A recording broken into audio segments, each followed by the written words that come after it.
স্বাগতম আজকের বাংলা নিউজে। শুরুতে দেখবেন সমন্বয়কদের সব কুকর্ম ফাঁস।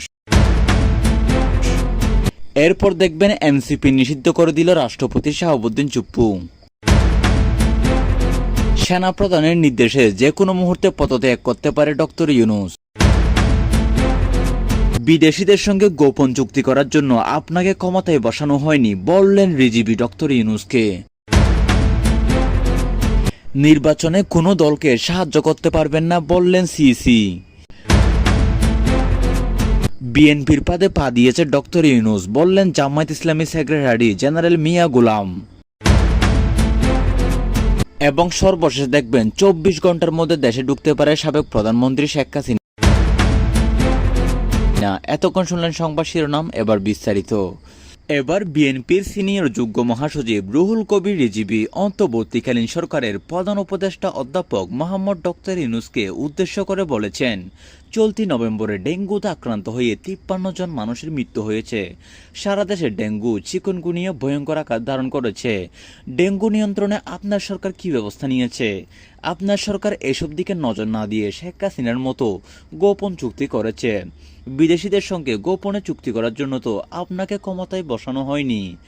আজ রোববার পটুয়াখালীর এক অসচ্ছল পরিবারকে আর্থিক সহায়তা দিতে গিয়ে সাংবাদিকদের কথা বলেন রুহুল কবির রিজভী। এ সময় প্রধান উপদেষ্টার সমালোচনা করে তিনি বললেন, মানুষ বাঁচতে চায়, দুবেলা খাবারের নিশ্চয়তা চায়, আপনার সেদিকে নজর নেই। বাজার নিয়ন্ত্রণের কোনো উদ্যোগ নেই। কৃষকেরা মাটির সঙ্গে মিশে যাচ্ছে। কেউ চাল কিনলে আলু কিনতে পারছে না। নিম্ন আয়ের মানুষ ও কৃষককে বাঁচিয়ে জনবান্ধব সরকারের পরিচয় দিন। রুহুল কবির রিজভী বললেন, অতীতের ভুলগুলো সংশোধন করে দেশের সামনের নতুন পথ তৈরির সুযোগ এসেছে। দেশের স্বাধীনতা, সার্বভৌমত্ব, জাতীয় নিরাপত্তাকে সর্বোচ্চ অগ্রাধিকার দিয়ে জনগণের প্রত্যাশা পূরণ করার সুযোগ এসেছে। অন্তর্বর্তী সরকারের প্রত্যাশা অনুযায়ী কাজ করছে না উল্লেখ করে রুহুল কবির রিজভী বলেন, সাবেক প্রধানমন্ত্রী শেখ হাসিনা ভারতের বিদ্যুৎ কোম্পানি আদানির সঙ্গে চুক্তি করেছিলেন ভারত যাতে তাকে ক্ষমতায় টিকিয়ে রাখে। শেখ হাসিনা দেশের স্বার্থে কোনো চুক্তি করেননি। শেখ হাসিনার ক্ষমতায় টিকে থাকার জন্য ভারতের সঙ্গে বহু গোপন চুক্তি করেছেন। এখন দেখি ডক্টর ইউনূস সাহেবের আমল। দেশের স্বার্থে বিদেশি কোম্পানির সঙ্গে অবশ্য চুক্তি হবে, কিন্তু দেশের সার্বভৌমত্ব এবং নিরাপত্তাকে দুর্বল করে দিতে তো কোনো চুক্তি হতে পারে না। এ প্রসঙ্গে বিএনপির এই নেতা আরও বলেন, এখন শোনা যাচ্ছে চট্টগ্রাম বন্দর নাকি বিদেশি কোম্পানির হাতে দেওয়া হয়েছে। তাহলে কাদের সঙ্গে চুক্তি করেছেন, কীভাবে শর্তগুলো করা হয়েছে, এগুলো দেশের মানুষের অবশ্যই জানার অধিকার আছে। এইসব তৎকালীন সরকার শেখ হাসিনা গোপনে গোপনে করতেন। এইসব গুরুত্বপূর্ণ সমুদ্র বন্দর, নদী বন্দর যদি বিদেশিদের হাতে চলে যায় তাহলে তো দেশের নিরাপত্তা নিয়ে প্রশ্ন ওঠে। প্রধান উপদেষ্টার দৃষ্টি আকর্ষণ করে রিজভী বললেন, অন্তর্বর্তী সরকারের দায়িত্ব হচ্ছে একটা অবাধ সুষ্ঠু নির্বাচন নিশ্চিত করা, গোপনে চুক্তি করা নয়। আপনি এসব বিষয়ে নজর দিন। দেশের জনগণ এসব আর ভালোভাবে গ্রহণ করছে না। কেন দেশ এই সমস্ত ঘটনাগুলো ঘটছে, কেন এই দেশে এই ঘটনাগুলো ঘটছে, এসব বিষয় নিয়ে কিন্তু এখনও মানুষের মনে নানা প্রশ্ন উঠছে। বিএনপির এই নেতারা জানান, পটুয়াখালীর সদর উপজেলার এক গ্রামে অসচ্ছল আব্দুল গনি জমাদ্দার ও তার স্ত্রী মমতাজ বেগম দীর্ঘদিন ধরে অনাহারে অর্ধাহার দিন কাটাচ্ছিলেন। বিষয়টি সামাজিক যোগাযোগ মাধ্যমে ছড়িয়ে পড়লে বিএনপির ভারপ্রাপ্ত চেয়ারম্যান তারেক রহমানের নজরে আছে। এরপর অসচ্ছল ওই পরিবারকে পাশে দাঁড়াতে রুহুল কবির রিজভীকে পটুয়াখালীতে পাঠান। এ সময় রিজভীর সঙ্গে উপস্থিত ছিলেন আমরা বিএনপি পরিবার এর আহ্বায়ক আতিকুর রহমান, জেলা বিএনপির সভাপতি স্নেহশঙ্কর। অপরদিকে প্রধান নির্বাচন commissioner CEC M S Nasir Uddin বললেন, নির্বাচন কমিশন কারো পক্ষে কাজ করবে না। দেশের প্রচলিত আইন বিধিবিধান অনুযায়ী যা করা তা করা হবে।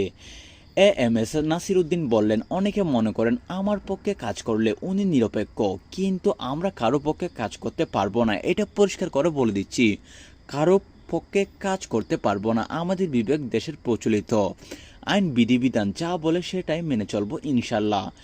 আজ রোববার বিকেলের রাজধানীর আগারগাঁওয়ের নিজ নির্বাচন ভবনের কমিশনে আয়োজিত সংলাপে দ্বিতীয় পর্বের সূচনা বক্তব্যে সিইসি কথা বলেন। ত্রয়োদশ জাতীয় সংসদ নির্বাচন উপলক্ষে নিবন্ধিত রাজনৈতিক দলের প্রতিনিধিদের সঙ্গে আজ থেকে আলোচনা শুরু করেছে ইসি। রাজনৈতিক দলগুলোর সঙ্গে ইসির এই আলোচনার উদ্দেশ্য সম্পর্কে এম এস নাসির উদ্দিন বলেন, ইসি নির্বাচনী আচরণবিধি পরিপালনের দলগুলোর সহযোগিতা চাওয়াটা একটা বড় উদ্দেশ্য। নির্বাচনের সময় আচরণবিধিটাই প্রকৃতপক্ষে মূল আইন, যেটা কাজে লাগে। এটা পরিপালনের উপর একটা সুন্দরভাবে নির্বাচন হবে। দ্বিতীয় কারণ, সার্বিকভাবে একটি গ্রহণযোগ্য নির্বাচন করার জন্য রাজনৈতিক দলগুলোর সহযোগিতা চাওয়া। এম নাসির উদ্দিন বলেন, আমরা যখন শপথ নিয়েছি সেদিন থেকে একটা ওয়াদা নিয়ে আছি। আমাদের সার্বিক প্রচেষ্টা থাকবে একটা সুন্দর, গ্রহণযোগ্য, নিরপেক্ষ একটা নির্বাচন উপহার দেওয়া জাতিকে। এটা আমাদের কমিটমেন্ট টু দ্য নেশন, জাতির কাছে অঙ্গীকার। রাজনৈতিক দলগুলো যদি সহযোগিতা করে তাহলে আচরণবিধি নিয়ে আমাদের বেশি মাথা ঘামাতে হবে না, আমাদের তেমন জোরাজুরি করতে হবে না, আইনের প্রয়োগ করতে হবে না, স্বয়ংক্রিয়ভাবে এটি পরিপালন হয়ে যায়। কিন্তু আমাদের বিগত দেড় দশকের অভিজ্ঞতায় দেখা গেছে এই ক্ষেত্রে বিশাল রকমের ঘাটতি রয়েছে। আসন্ন নির্বাচনে চ্যালেঞ্জিং কি সে বিষয়ে নির্বাচন প্রধান কমিশনার এম নাসির উদ্দিন বলেন, সর্বশেষ বড় চ্যালেঞ্জ যেটা আমাদের সামনে উপস্থিত হয়েছে সেটা হলো সামাজিক যোগাযোগ মাধ্যম ব্যবহার করে অপতথ্য, ভুল তথ্য ছড়ানো মোকাবেলা করা আমাদের জন্য বড় একটি চ্যালেঞ্জ হয়ে দাঁড়িয়েছে। আসন্ন নির্বাচনে চ্যালেঞ্জ কি সে বিষয়ে প্রধান নির্বাচন কমিশনার এম নাসির উদ্দিন বলেন, সবচেয়ে বড় চ্যালেঞ্জ যেটা আমাদের সামনে উপস্থিত হয়েছে সেটা হলো সামাজিক যোগাযোগ মাধ্যম ব্যবহার করে অপতথ্য, ভুল তথ্য ছড়ানো। এগুলো মোকাবেলা করে আমাদের জন্য একটি বড় মাথা ব্যথার কারণ হয়ে দাঁড়িয়েছে। এবার অতিরিক্ত অনেক কাজ ইসির গাড়ে এসেছে বলে উল্লেখ করেন সিসি। এগুলো হলো প্রবাসীদের ভোটের ব্যবস্থা করা, নির্বাচনী প্রক্রিয়ায় জড়িত ব্যক্তিদের ভোটের ব্যবস্থা করা, সরকারি কর্মকর্তা কর্মচারী যারা আসনের বাইরে কর্মকর্তা থাকেন তাদের জন্য ভোটের ব্যবস্থা করা, জেলখানার কয়েদের জন্য ভোটের ব্যবস্থা করা ইত্যাদি। এত দেরিতে কেন কমিশন আলোচনার আয়োজন করলো সে প্রসঙ্গে এম নাসির উদ্দিন বলেন, সংস্কার কমিশন নির্বাচন কমিশন পক্ষ থেকে অনেক কাজ করে দিয়েছে। রাজনৈতিক দলসহ বিভিন্ন অংশীজনের সঙ্গে তারা আলোচনা করেছে, তার মাধ্যমে তারা ইসির কিছু কাজ হালকা করে দিয়েছে। রাজনৈতিক নেতারা ঐক্যমত কমিশনের আলোচনায় ব্যস্ত ছিলেন, নির্বাচন কমিশনও বিভিন্ন রকমের কাজের চাপে ছিল। সব মিলিয়ে এই কাজ একটু দেরিতে শুরু হয়েছে বলে এত অসুবিধা হবে না বলেও তিনি মনে করেন। সর্বশেষ জামায়াত ইসলামীর সেক্রেটারি জেনারেল মিয়া গোলাম পরোয়ার বলেছেন, জুলাই সনদের আইনি ভিত্তি দেওয়ার জন্য যে গণভোট হবে সেখানে তার দলসহ ৮ দল সংস্কারের পক্ষে হ্যাঁ বলবে। জনগণকে গণভোটে হ্যাঁ বলার জন্য উদ্বুদ্ধ করা হবে। আজ রোববার দুপুরে রাজধানী মগবাজারে জামায়াত কেন্দ্রীয় কার্যালয় সংলগ্ন আল ফাহাদ মিলনায়তনে এক যৌথ সংবাদ সম্মেলনে মিয়া গোলাম পরোয়ার কথা বলেন। দেশে বিরাজমান রাজনৈতিক পরিস্থিতির পরিপ্রেক্ষিতে আন্দোলনরত ৮ দল এবং যৌথ সংবাদ সম্মেলন করে এর আগের বেলায় 11টায় আল ফালাহ মিলনায়তনে ৮ দলের শীর্ষ নেতারা বৈঠকে বসেন।